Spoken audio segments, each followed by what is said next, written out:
Good morning. Brian, how's it Or going? good afternoon. Sorry. It's no longer morning. No, it's nobody. It's just me. You're on the move. I forgot to grab my stand. Oh yeah, It's the stands and it's all this new. I'm with you, man. The stands are important. You They gotta are. be hands free on this stuff. Yeah. Brian, thanks so much. It's great to meet you. Good to Um, meet you. yeah, I mean, I've heard so much about you. I've been a fan of your work for a long time, and Uh, just really excited to be able to have this conversation. So thanks for being with well, us. I appreciate what you're doing. And I got your care package. I was unaware of what you guys were doing, and to say the least, I am very impressed with what you have done with your clothing line. Thank you, man. I really appreciate it. So, guys, for those of you who don't know who Brian is that are joining us, he's a human performance guru, and you might scoff at that, but you're a human performance guru. He's an author. He's written some amazing books, which you should check out. He's a public speaker. He's a coach with more than 2 decades experience working on protocols and application to optimize human performance. And he's just a very inspiring guy. I got to know Brian's work over my pursuit of breath work and my personal breath work practice. But anyway, Brian, dude, we're so stoked to have you here, man. Thank you for joining. Look, the pleasure is mine, and don't let the human performance thing scare anybody off. Human performance doesn't mean you need to be an elite athlete. It pertains to the human experience and understanding that globally, right? Yeah, absolutely. So, Brian, I gotta kick it off. Oh, and for guys that are listening, drop a comment if you have a question for Brian that we can try to get to as we wrap up. But so, Brian, we start these conversations off oftentimes the same way. I like to ask my team when we meet, what's your high-low? It's like a quick check-in on, like, especially during this work from home kind of lockdown period of time, like, what's been your, like, optimum experience and, like, something you're struggling with? I mean, I bring this up every day. I'm sorry to say to a lot of people, I'm like, I actually started this process that we're all engaged in right now about 4 years ago, where I decided to kind of exit Southern California, and there's nothing wrong with Southern California. And I love San Diego. I was born there. It's somewhere I've considered moving, but I had to get out of Dodge, and I went up to the middle of nowhere in Oregon, and I was in complete isolation for about a year. And I remember the first couple months of that being one of the most horrific experiences I've ever had, because I had to just deal with me. And there was no comfort or convenience to stores, food. Like, it became, and I've cooked and done all this stuff my whole life, but it was like I had to really think that stuff out. Nonetheless, I'm very comfortable in our current situation. But that's because of a lot of work that I've done, and I'm hopeful that everybody else gets to kind of get to that place, to a deeper dive. And like you said, you have a breath practice, and my life changed the most it's ever changed about 7 or 8 years ago, when I invested in a breath practice and was like, what is this thing, and why is it's so important? Because I hated meditation. Like, I was like, I don't meditate, because I was just too type A at the time. I meditate all the time now, but I'm good. This is like where I'm at. The struggle is real in terms of my business and understand and family to some degree, because part of my family is in Southern California. The other part lives 45 minutes north of me. And it's really like, hey, how do I keep the guys who work for me working and not leaving? And or looking for other work, or like I need to keep them paid, and so I took some hits myself to make sure that happened, and made it a little bit more uncomfortable. But that's just the game, and that's what it's about. And really, I actually enjoy pain to some degree. Like, I want the painful experience so that I actually understand it. I don't like suffering. And I'm learning more and more and more about myself and what I put myself into suffering with. And, you know, we all experience this to some degree. And so I go more at the painful experiences and what I can learn from those. It's so funny because like every time somebody is asking me questions about Vuori and, you know, the pathway to our success, I've always talked about my relationship with pain, and it also goes with suffering and or fear. You know, they all kind of, to me, represent these doorways that, as uncomfortable as they might be, like if I can face them and just kind of gravitate towards them and go through them, on the other side, I always feel so much better about myself and my life. And, you know, so I totally feel you on that. You can't, if you avoid pain, you don't get love. You don't, you suffer. And that's just the problem. And we all seek love. You know, it's all about what being seen and heard and how we, you know, operate in doing that. And it's just recognizing the patterns that we've set up in order to do that. And that's what breath work really did for me, and why I'm so focused on it is it's not that we're doing much different other than the fact that our goal is to kind of lead in education on all of this stuff, in understanding the physiology of what is going on under the hood. Like, we all experience fear, and fear is actually a necessary thing, and it's real. And that, you know, and I hear a lot of people talk about, oh, fear is this bad thing, and they're convinced of it. And unfortunately, science is showing that fear is absolutely necessary, and you actually need fear in order to survive.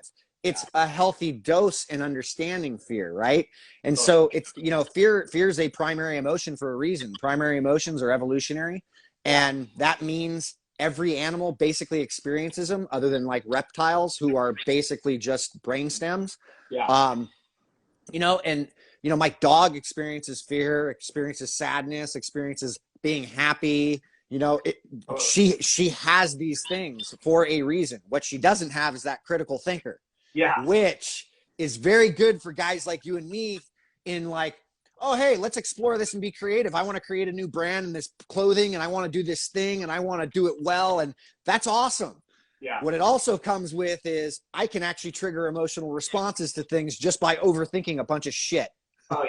You know, and we're all complicit in that. And so what is that? Like, what's the explanation of that physiologically? And that is what I'm interested in. Totally. I mean, I have so many questions on that front. I mean, I interviewed this girl, Lena Height, who's an Olympic snowboarder. She's won the X Games a bunch of time in the half pipe. And I was asking her, because she just made this transition out of competition into big backcountry skiing and ski touring and mountaineering. And she's getting into these places with Jeremy Jones, just so much exposure. And I'm just like, what's your relationship to fear? And it was interesting to hear her perspective. And she's like, well, you got to have the awareness to understand what kind of fear you're looking at. Because sometimes your response to fear can be like, hey, you don't want to go into this place because it can actually physically cause damage to you, and you got to know your limitations. Other times fear can be like, I'm scared of presenting my business idea to a group of investors, or I'm scared of, you know, putting my creativity out there for the world to see, or, you know, I'm scared of what people are going to think of me if I do this. And once you learn to have a relationship with like fear, and then have the awareness to know what kind of response are you having, right? Like, it can become really empowering. Very, very. Somebody who's a very good friend of mine, who I spent a considerable amount of time with. He's arguably the most connected person I know to nature. And, you know, Laird Hamilton is probably one of the most influential people in surfing. And I spent so much time with him in the water, and in places where when he first dosed me with these places, he made it very clear, if you are uncomfortable, you should leave. I'm not going to do anything for you here. I'm doing my job. And I had to understand that. And when you're looking at 60, 70-foot swells rolling in through a bay that is very tumultuous, like, you're like, holy shit, I should not be here right now. Like, everything in my being is going, get out of here, get out of here.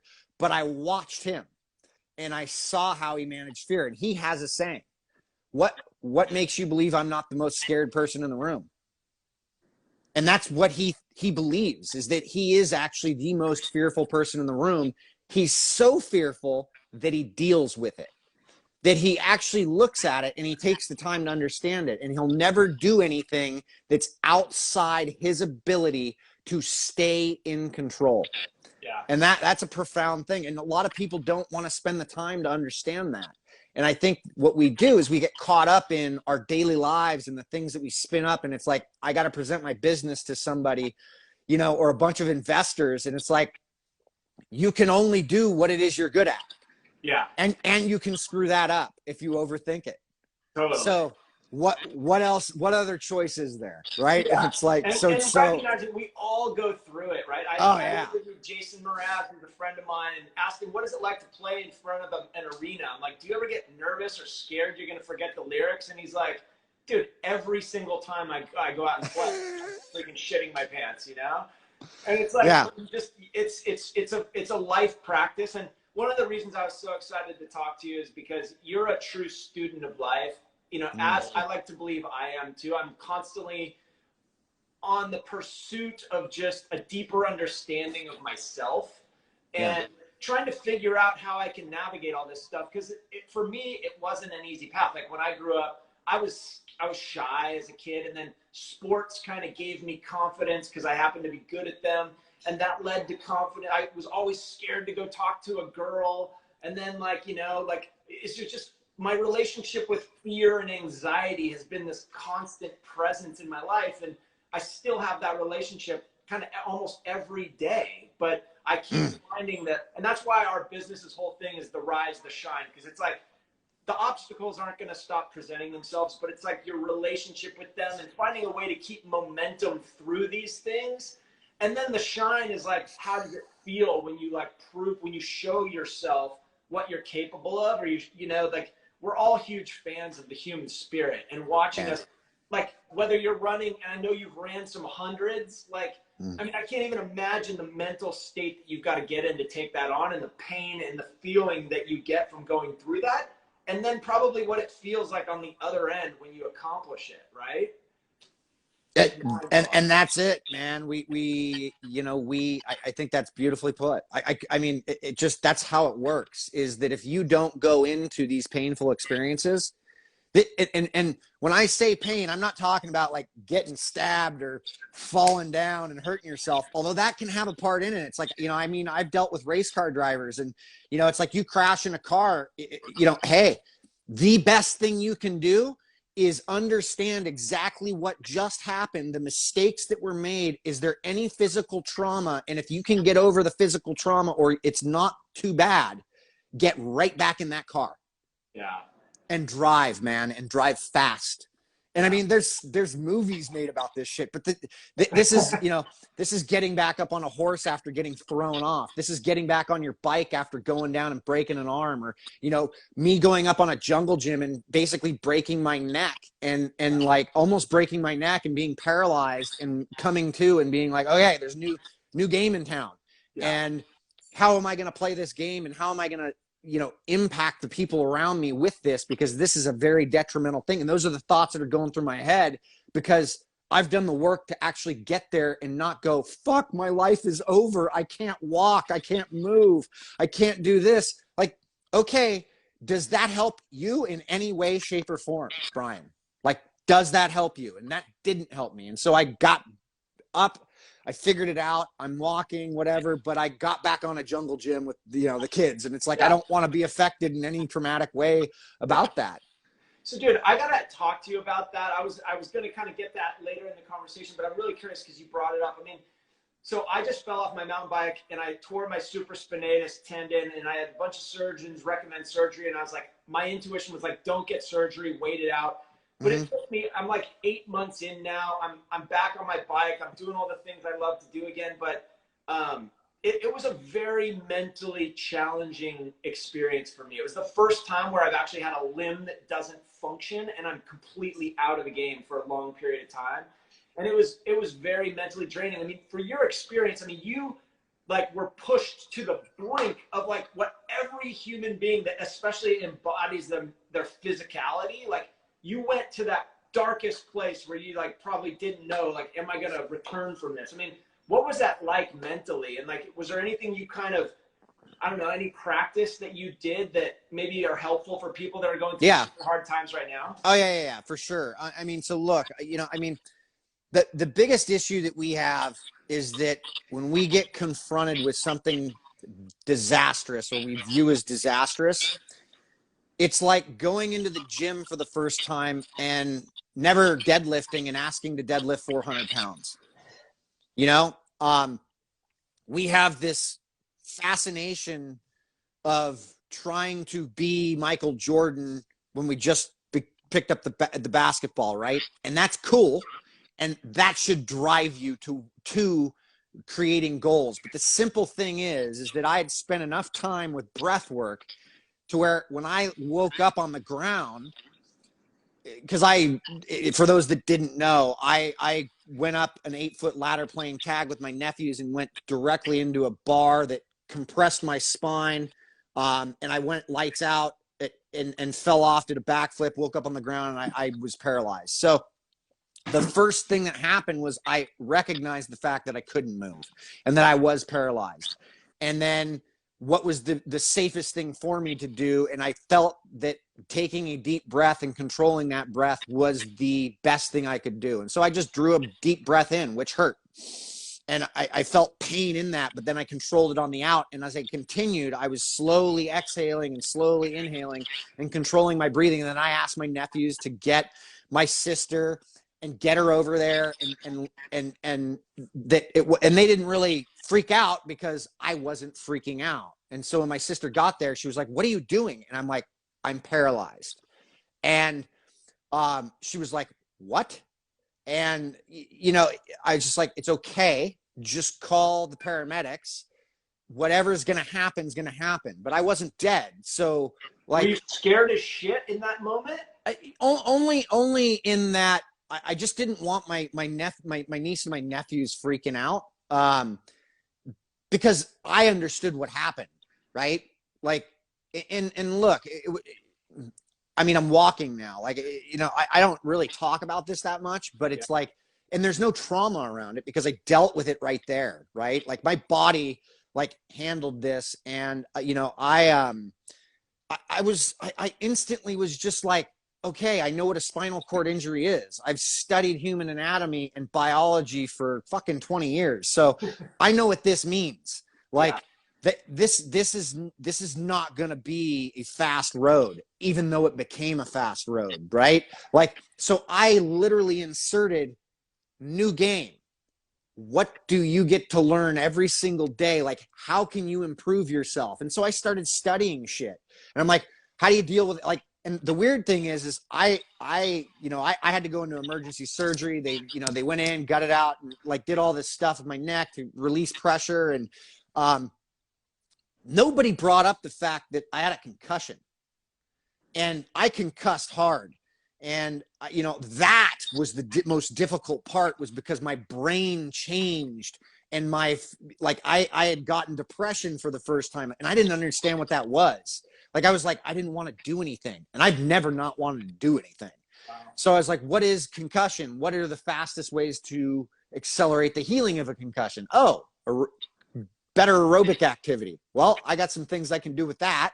Yeah. And so I upped my breathing, and then I started sitting on a stationary bike upright and just working, you know, my effort, getting my metabolic rate up, but controlling what it was that I know is the vehicle for energy, and that's breathing. And so I controlled the breathing, and I learned to get pretty good at it, you know. And I was walking in 3 days, but I was walking like Bambi, you know. And it took me 3 weeks to kind of get out of that stage of Bambi-like walking.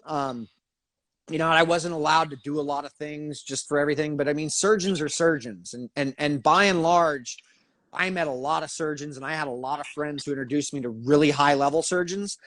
And a few of them really wanted to do certain things that I was just like, fuck, I don't know about that. And then one guy was even like, hey, you don't actually need to get surgery, but if you're going to want to lead the life that you want, you may need surgery. And the fact is, with your shoulder, it's like, here's the thing. If you can live your life without surgery in the capacity that you want to, I would avoid surgery. Yeah. If you can't, then get the surgery, but find the best person for that who understands your lifestyle and you. Did you end up getting the surgery? Oh yeah, I had to. Yeah. I'm not going to push the limits of what it is I understand is that line between life and death. Yeah. I am most alive on that edge, whether it is what it is I'm teaching and talking about and understanding, or doing things actively. And so, and it's odd because so many of us pull away from that place. And yet, why is it? I have to believe for some reason that why I feel most alive on that edge is that there's something on the other side of that. Not that I'm trying to commit not that I'm trying to exit, but I will say the fact that there is something beyond that, that the closer I get to that, the better I feel. Oh, 100%. I mean, you and I are cut from the same cloth, I can already tell. And I like to play and live in that exact place, whether it's surfing or, you know, I tore my shoulder because I got into mountain biking a couple years ago, and I started jumping with my friends, and I went off a jump sideways and got all messed up. I was like, I'll never jump again. I'm back on the bike for 2 months. I'm jumping now more than I ever jumped before.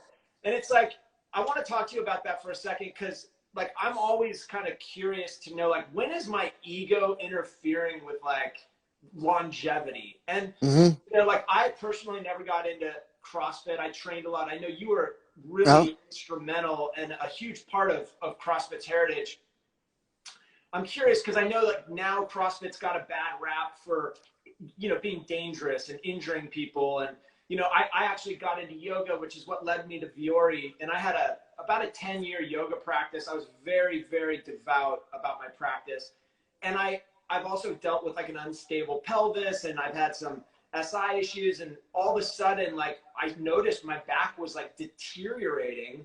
And I started going to other body workers and people that understood the body, kinesiologists, and I started studying DNS, like dynamic neuromuscular stability, and I started realizing just how weak my core was, and how that 10 years of yoga, while I thought I was totally like benefiting myself, I was pushing myself into these ridiculous poses that were not good for me.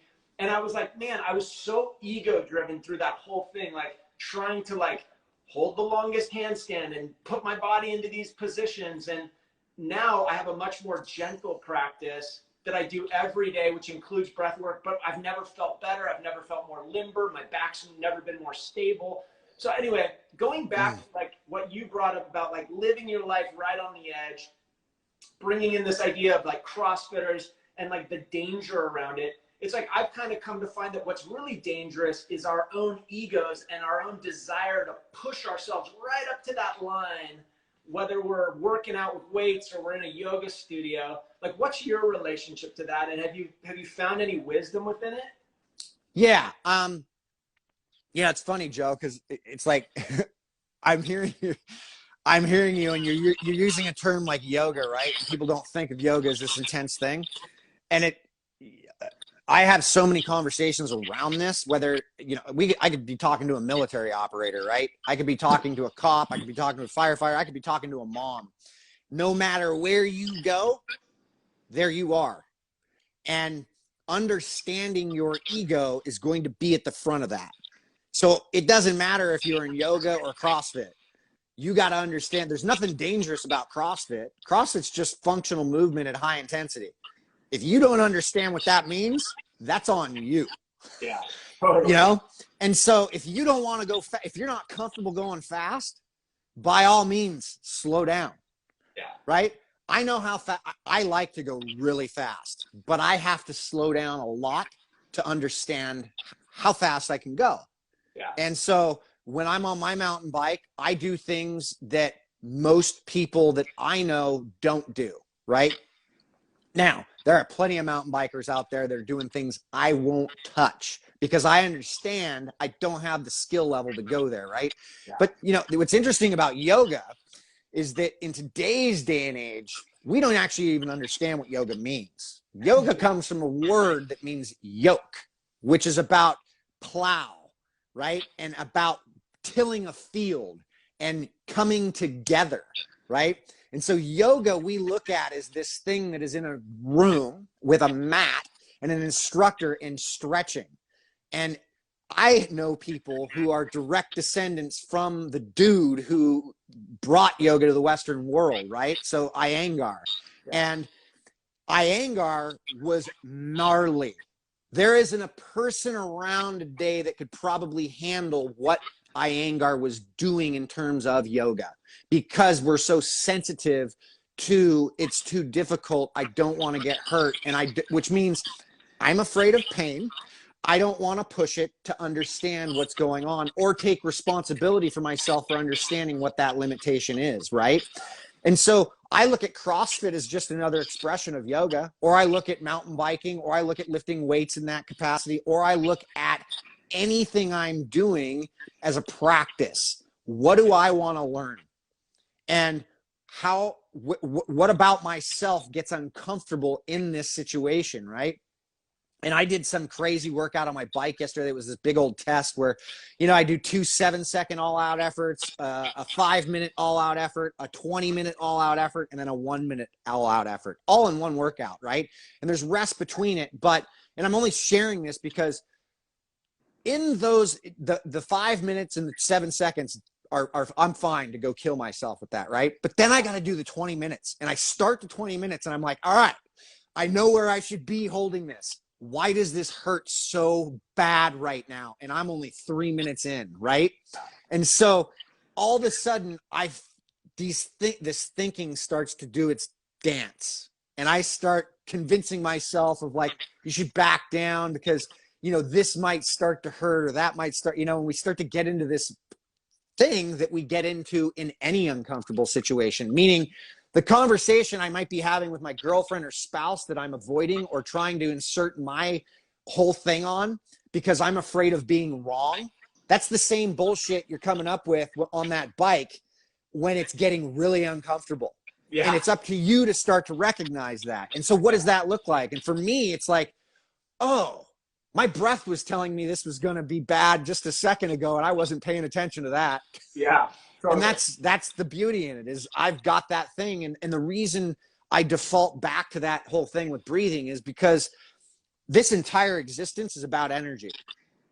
And we have to move energy or we die. And the only means we have for moving energy is through bringing oxygen into the system, right? And to go through a process of conversion of energy that inevitably brings out carbon, which everything alive eats everything else that was alive, which is carbon-based life form.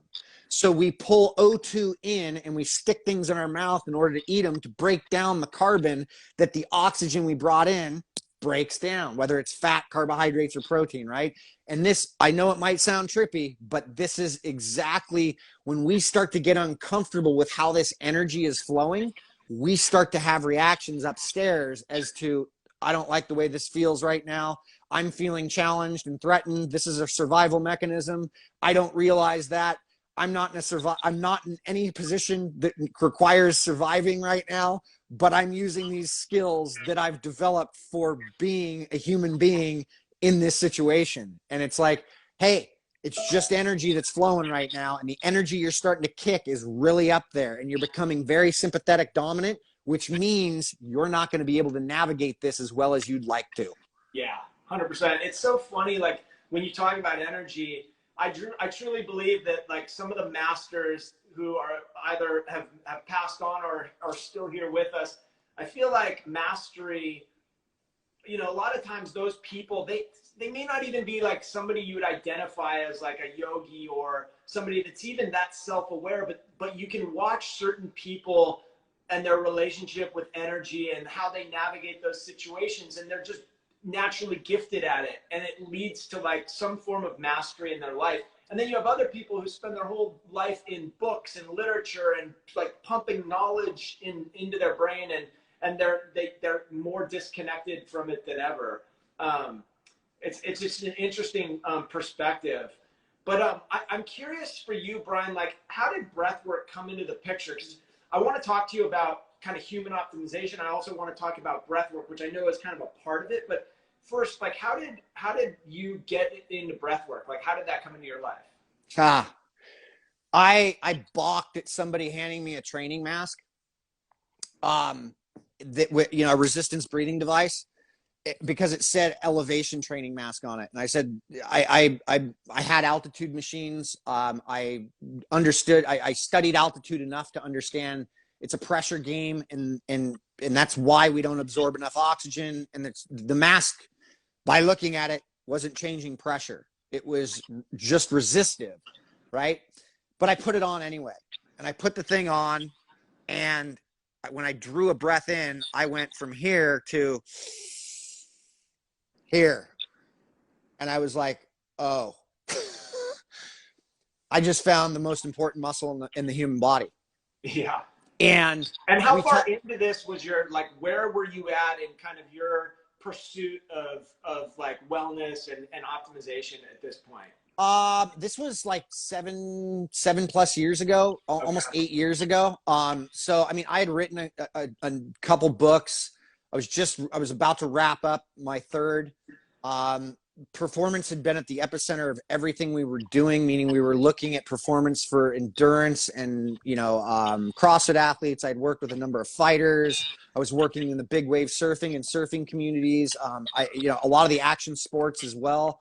You know, I was really pursuing performance at that point, and I got, it was like I got hit with a baseball bat. I was just like, how did I miss this? Like, I've had a yoga practice. Like I've had somebody going, breathe, you know, talking about breathing in front of me before. Yeah. And I was like, I'm doing this for the mobility aspect of it, so that I can hold up for the other shit I'm doing. And I missed the whole thing on breathing and connecting the dots about breathing. And so when I figured out that when you applied resistance to breathing, you actually recruited more of your diaphragm. You know, a lot of us, there's a lot of misnomers out there, and the fact that, like, we say diaphragmatic breathing. Well, all breathing is diaphragmatic breathing, just so we're clear.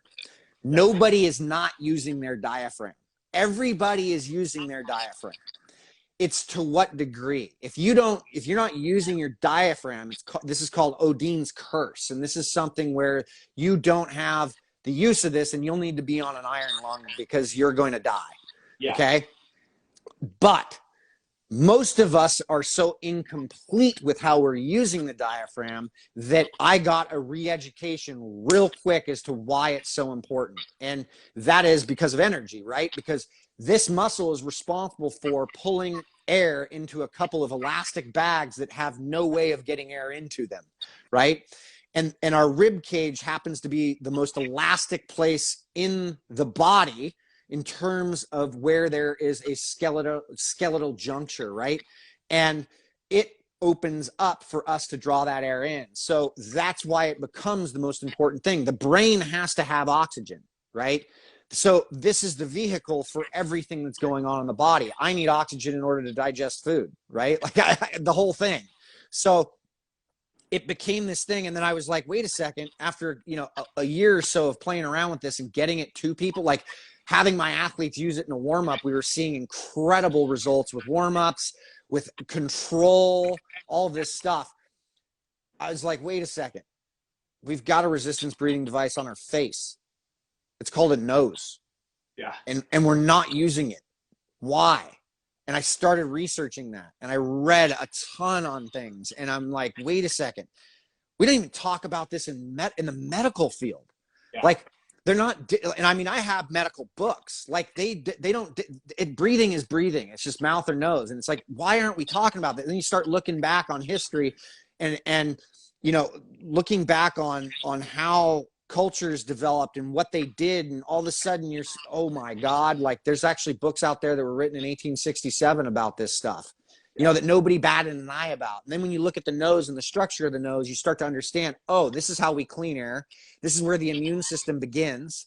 This is how we humidify air. This is how we warm air. Like if we don't do that, if we do that with the mouth, it's a very different story. And so I can get away with a lot in mouth breathing. And it just so happens that when I start breathing through my mouth or I'm talking, like I am right now with you, I get more into a heightened arousal state as I talk. Yeah. Anybody will. It's up to you to pay attention to this and watch and just observe, right? Then when I shut my mouth, when it's time for you to talk, I breathe through my nose. All of a sudden I calm down and I start listening.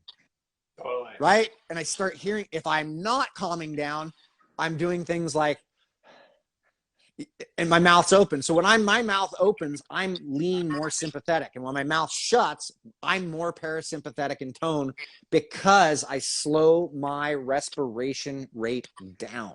I hope everybody that's listening is taking notes on that, because that is like a form of mastery in itself. Like, it is. If you want to be good in business, or you want to be good in sales, or you want to be good in life and just live a richer life, you have to learn how to be present in that conversation with others and listen. And that is a great tip. Yeah. I mean, look, one of my biggest clients is a guy by the name of Ari Emanuel, who is arguably one of the most powerful people in entertainment. Isn't he Ari Gold? Like yes. The real yes. life? Yeah. Yes. That's the real Ari. He's the real Ari Gold. From Entourage. For anybody that's watched Entourage, you guys know Ari. Yes. And so he's a co-CEO of Endeavor and WME, which is the largest talent agency in the world. And Endeavor has a bunch of other mediums that they use inside their network. It's massive, man, massive. So there are a lot of people that he's involved with. He's known as kind of a very type A person.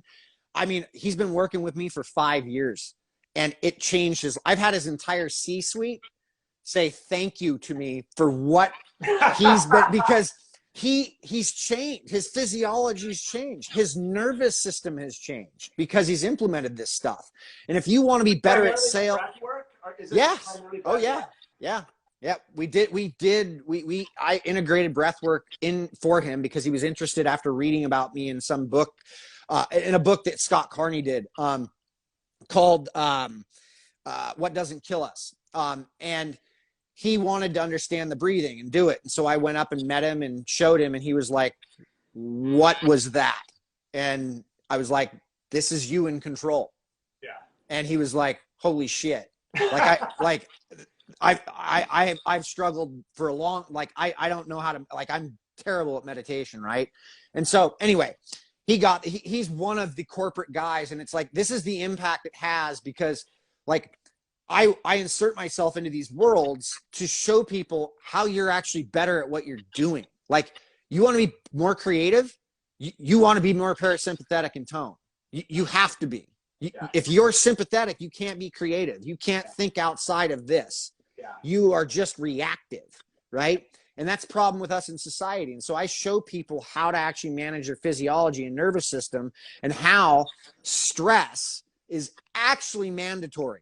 You don't get to exist without stress, but you cannot forget adaptation. That is stress's counterpart, and that is nature. And you and I are nature.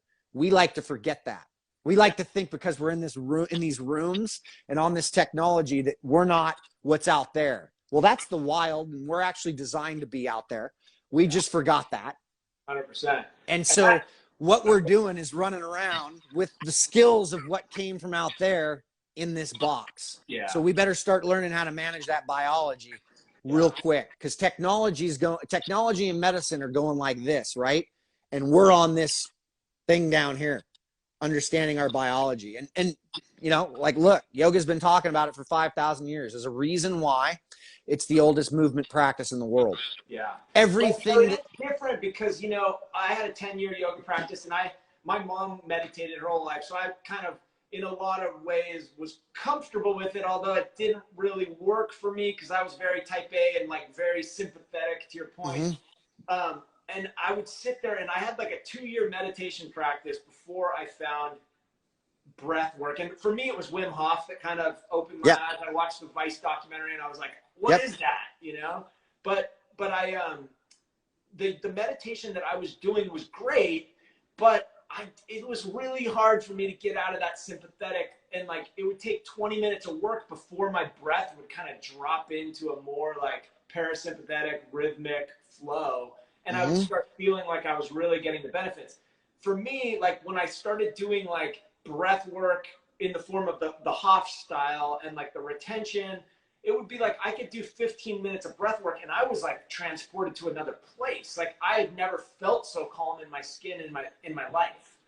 And then I started doing the ice on top of that, and I just started feeling so much more alive. And I don't know if it's reconnected to nature. I know Hoff likes to talk about that, but dude, re-exposing yourself to the elements and feeling that intensity and then combining that with, I mean, it is a very powerful practice.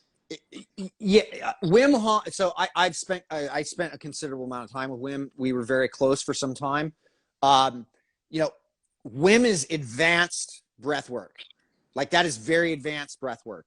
Not to say anybody can't do it. They can, but not all methods work the same way for all people. And that was one of the things that we started figuring out very early on. And you were impacted by the Wim Hof method in the same capacity that I was.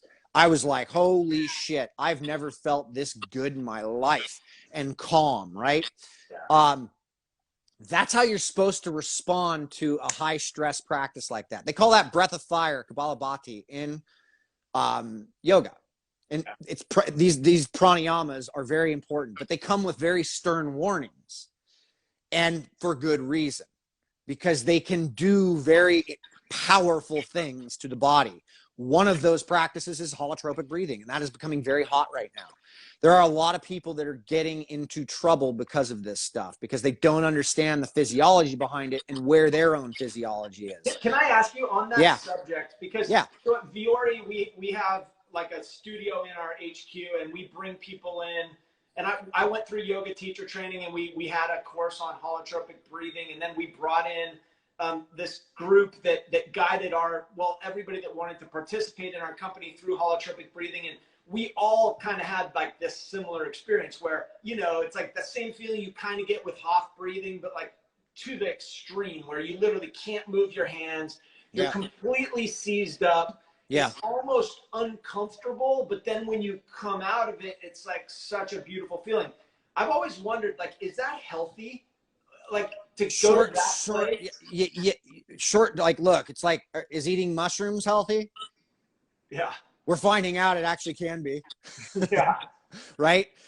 But we've been told for quite some time, and a lot of people are so afraid of it because of what they're going to find out by doing it, which means they're going to have to change something in their current life because of what they see and go through, right? Right. I don't see that as a negative, but I do understand this.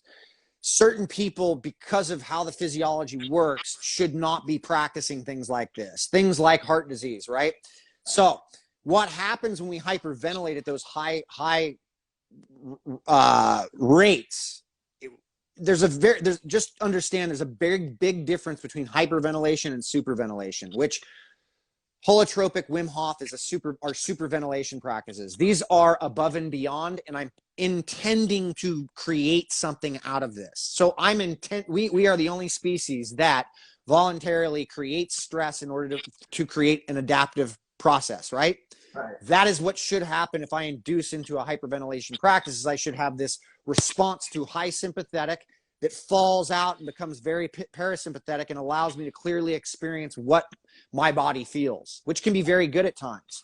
But when we get out of whack, or I'm somebody who has heart disease and I constrict blood vessels, I'm doing things that may end up causing serious fucking consequence that I could give me a heart attack. And we've seen this with people. Yeah. Oh yeah. Yeah. So we just have to be very aware that if I have lots of, like, look, this is why it's like, be very aware of these things, because if there's a lot of cytokines in the system, that means there's a lot of inflammation in the system, right? The communication network of the system for inflammation becomes cytokines, right? And so if I've got high levels, like people who are obese, people who deal with like overweight, that's an inflammatory disease, metabolic disease. That is a problem and could be detrimental to people if they continue in practices like that, to understand. Now, they're the curator of their practice. They should follow what they want to follow. This is just like CrossFit. Right. Look, I don't need you doing Fran at 900 miles an hour right now when you just walked in the door. That would be dumb, right? But, it's really understanding what happens. And so, like, even with the cramping and things like that, that means you've gone to a place where you're no longer the calcium exchange in the system is being retarded. So you cramp up and the hands and everything locks up. You lose the system shuts down peripherally because that's what you're signaling to the system to protect the organs, the brain and everything in the gut and the heart, the lungs, all of the important organs now get protected. So we're shutting the periphery down in these things to hone in on what's going on. What we think is really going on is more or less, from a layman's standpoint, when we do these big practices like this, is it's not DMT. A lot of people have talked about it being DMT, and I listened to a scientist break it down. He convinced me that there's not enough DMT in the human body in order to create the experience. What it has become is that we've tricked the brain into thinking that it's dying. Because you've become so alkaline, that becomes a death prescription. Wow. And that prescription tricks the brain into releasing the chemicals that make you just go bliss, and you let go. Yeah. And I have watched people die before, and I think it's something we all need to do. And if you really watch closely, and you'll watch even animals do this, is when certain death is upon them, there's a release and a let go and a calming. And I think this is where, and I've studied a lot of this, but it's like, this is where Christianity talks about you'll repent for your sins. You'll go over these things. Yeah, this is the Rolodex of your life, and you get to go through. I've been in these situations big time. I've been in them in near-death experiences, right? And you do this Rolodex of work. This is the same thing that happens within psychedelics too. So eating mushrooms, right? So when I figured out that psychedelics did the same thing that we could do with breathing, I was like, oh, I get it. But then it's like, hey, instead of chasing this whole thing, how about I start going after the things that I'm seeing when I do this, which is the painful shit I avoid.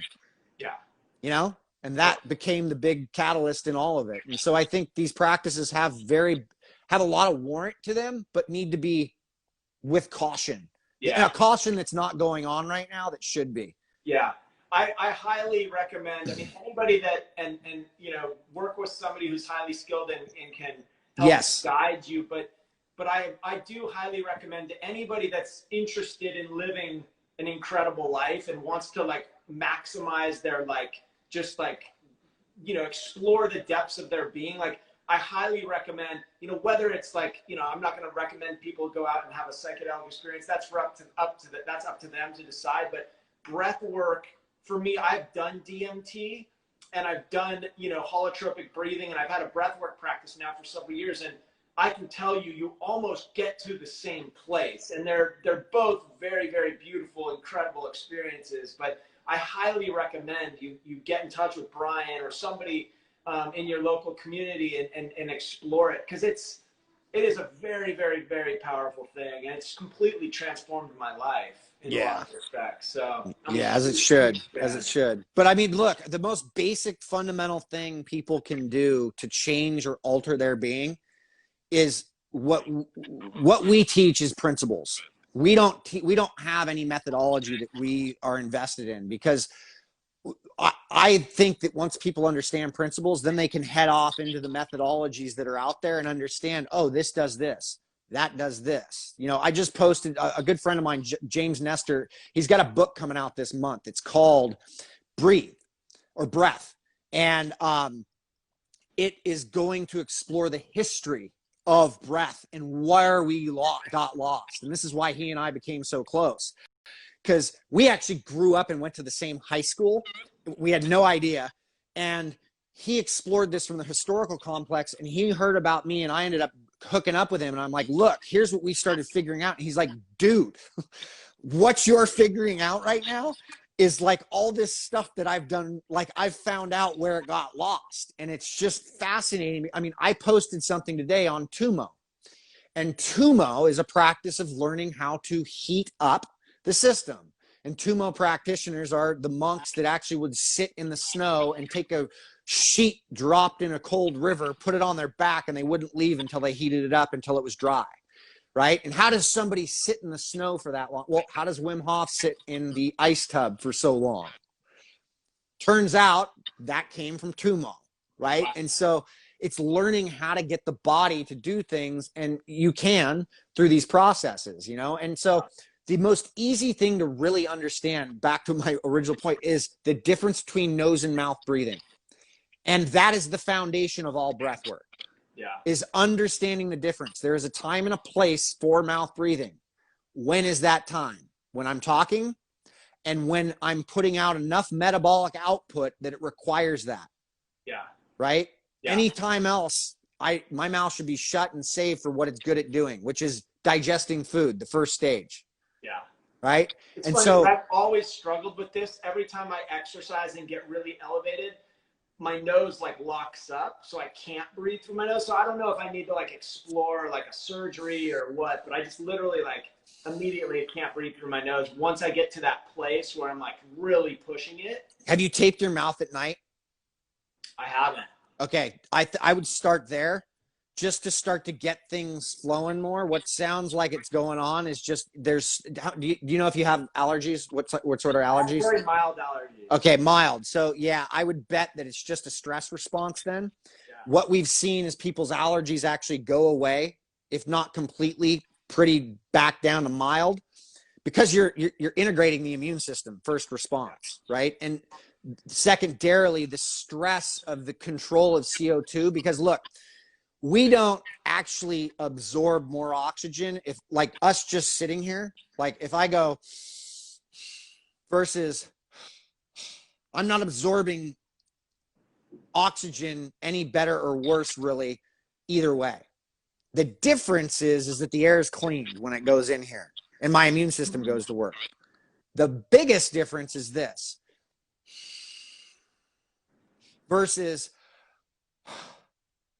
that was double, if not triple the speed. Yeah. I offloaded the carbon dioxide, the molecule responsible for making oxygen bioavailable for energy. If I don't have enough oxygen, if I don't have enough carbon dioxide in the system, I don't get to use that oxygen I inhaled. Yeah. And this is what people get tripped up on. And that's why it's important to understand this. And that's why it's like, hey, maybe just start with walks. Or if you've got the guts or don't have a race or anything, spend the next 4 weeks doing everything you do workout-wise, training-wise, only nasal breathing, no matter what. Watch what happens. I have yet to have anybody come back to me and say, you were wrong. Like, what are the physical, like, are they physical, mental? Like, what are those benefits that you feel? Everything. Everything. Your physiology will change. You'll understand what your real aerobic capacity was. The switch from nose to mouth becomes that switch once you've adapted, right? But the fact is I've taken high-level world champions, and we've done this. And I've put them on metabolic carts, and we've looked at gas exchange, and it's spot on. Yeah. That when that switch and we just don't even realize it because it's easy. Because if I've watched really high-level athletes sit on a stationary bike and put out 200 watts, which is really easy for a high-level athlete, all right? I had him mouth breathe for 5 minutes while doing that.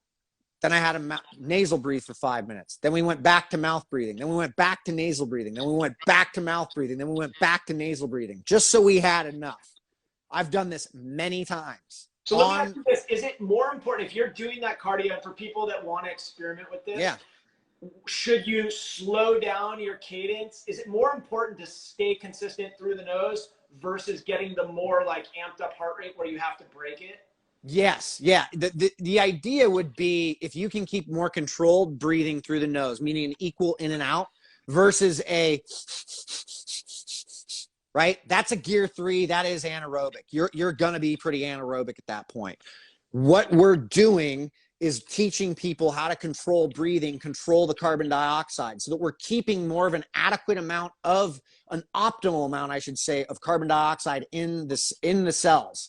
That means Look, this was studied a long time ago. It's called the Bohr effect. We actually, when the partial pressure of carbon dioxide is higher in the cell, it pushes the oxygen out of the cell. There are billions of oxygen cells in one red blood cell. All right. The more carbon dioxide in there, the more of that oxygen that gets pushed out to the mitochondria in the cells. The less of it in there. So if I'm doing this just because it feels easy, I don't use as much of the oxygen. So we're really teaching you how to cellularly use the oxygen, which you now breed more mitochondria. You create more. This is called mitochondrial biogenesis. You want to take supplements for that? I got the best supplement in the world. Control your breathing. Yeah. Right? Control it. So you might actually, in this instance, in your first couple times experimenting with this, you might get a lesser caloric burn, right? Because you're not pushing yourself. Not if you inevitably do the same work. Right. What you do is you train your body to spare more carbohydrate and use more fat. You do that enough, you will now turn yourself into a fat burning machine. Interesting. And by the way, 2 molecules go in, O2, 3 molecules go out, CO2. What happened? I just took fat and churned it through this beta oxidative process, the Krebs cycle, and the end product becomes that carbon molecule. Wow. The better I actually get with that CO2, the more I actually teach my body how to use fat. Your nutrition, you can play that game, but the fact of the matter is if you're mouth breathing, I can show you the data real quick that you are now carbohydrate dependent. Yeah. So when you're doing your breathwork practices, like Wim Hof, for example, you watch a lot of his, at least early stuff, and it's a lot of mouth breathing. Of course. Yeah. It's high sympathetic. Yes. But now I've seen a lot of the people that have the coaches that have come through his work more recently. They are doing a lot more nasal breathing. Have you seen that kind of evolve? Yeah, you can thank us for that. That's your work. I don't think look. Oh yeah, we really harped on. Hey, know the difference here. There's a big difference, and you can get results with nasal breathing, but you will have more impact with the Wim Hof method through mouth breathing. And look. If you want more of an impact, go for it with the mouth on something like Wim Hof. You're going to get a bigger effect, right? But if you're going to breathe throughout the day, just know that's not training your cells how to actually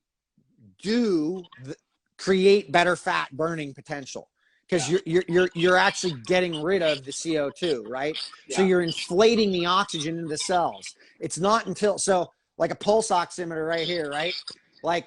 So as that sits at a specific level, for most people, that's like 98 to 98%. When you do Wim Hof, it's going to go up to 100%. Wow. Okay? It won't budge for a minute. That means that oxygen's not bioavailable.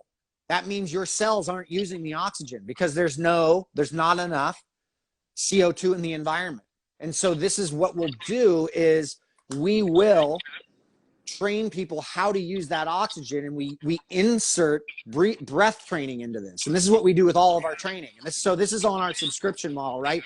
With PSE Pro, where we have what's called a gear system that's integrated into the training, to where gear 1 is that nasal only, equal in out. Gear 2 becomes a fast inhale, relaxed exhale. Gear 3 becomes gear 4,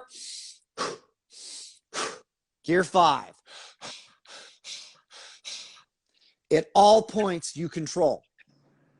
And now we know how to control energy with what we're doing. And what are we trying to do in any training? Control the energy. Yeah. What energy am I using? If I lose control of my breathing, I've lost control of the one thing that's responsible for energy. And for a long time, heart rate's been at the foundation of that. And heart rate has, I'm going to shatter this. We're working at shattering this whole thing right now. Wow. Heart rate has zilch to do with what you do calorically. Wow. So nothing. On that subject, because we're coming up on an hour. I promised you it would be an hour. No, I'm good. Keep going. Whatever you need. I've been meaning to ask you this. It's so funny. I'm like, literally, I wrote a bunch of questions down. I think are like too deep, and we're in an hour. That's a good sign. Yeah. But I did want to ask you one thing, because, like, as a student of life and myself, like, I'm amazed at how much information has all of a sudden become available to people, right? Like, it's like the information superhighway is wide open, the internet. And for people that are interested in exploring, their own health and taking a more, you've got so much stuff to digest. I'm curious, like, I know that things are always changing, but like a couple months ago, like, you couldn't go to the grocery store and buy celery because like the celery fad was here, and I know, like, right now everybody's getting into the ice, and people are starting to explore breath work, and we're talking about evolving, what the textbooks have written about heart rate. Like, I'm just so curious, from your perspective, being in it and having been in it, do you think that there is an absolute truth that we're kind of working towards? Do you think it's just this cycle where we're always going to have like the fitness trend of the moment? Or like, where do you think we're at in the spectrum of understanding ourselves? I mean, you can't explain the truth. You just know it, right? Anybody who's done enough work on themselves gets that. Unfortunately, and I'm not discrediting any doctor or anybody who's gone after education in the capacity that they have. I think those are absolutely critical things for people to do and to understand things at that very fine level. But unfortunately, in today's day and age, we think that things like a PhD or a master's or a bachelor's or whatever is this hall pass into understanding things. And it just so turns out that anybody anywhere in the world at this point can actually get as much information and understand even more than somebody who's explored this with inside the framework of what our educational system is, right? And so that does not limit you to, that's all that means. I have a lot of friends that hold PhDs and master's degrees and things that are very close to me, right? And I use them as they use me, we aren't ever going to understand it all. That's the importance of learning. And here's what's important. And I'll just use my life as an example. I'm not talking about anything new at all. This has been explored as far as we understand for more than 5,000 years. But don't you think that there's this big wave of this information resurfacing, like these systems? Yes, it is. It is. All I'm doing and what I'm doing is taking a very different lens and applying it to it so that more people can understand it. I'm just simply kind of being artistic with what I'm doing. And I think the more we start to understand that we're all artists in some capacity, and art is nothing more than showing somebody what they don't already see. That's it. And so you're doing that with clothing, right? Like, you're a fucking artist. You took something and became an artist with what you're doing, even though you have to understand the business side of it and run a company. Like, that's important stuff. But the fact is you're creating an art form with what you're doing. And that's all I'm doing with biology is I care so much about what we don't understand about our biology, because I think we're in serious trouble in terms of allowing technology and medicine to get so far ahead that it's created such a comfort that we forgot who we were. Yeah. And I'm not going to forget who I am. So I'm always going to be the punk rock motherfucker in the room. Because I just know who I am. Now, I go about it very differently than I did when I was a kid, because I learned the lessons of what pain was and suffering was.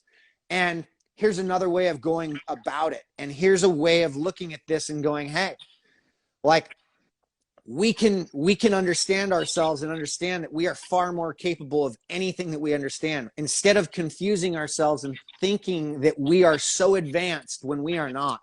Yeah. We are trying to solve solutions with things that are outside of us. And the cure for anything is understanding. And we don't understand. We are trying to comfort ourselves in things like, and I'm not saying we don't need a vaccine or something. That's not what I'm saying, or we don't need medicine.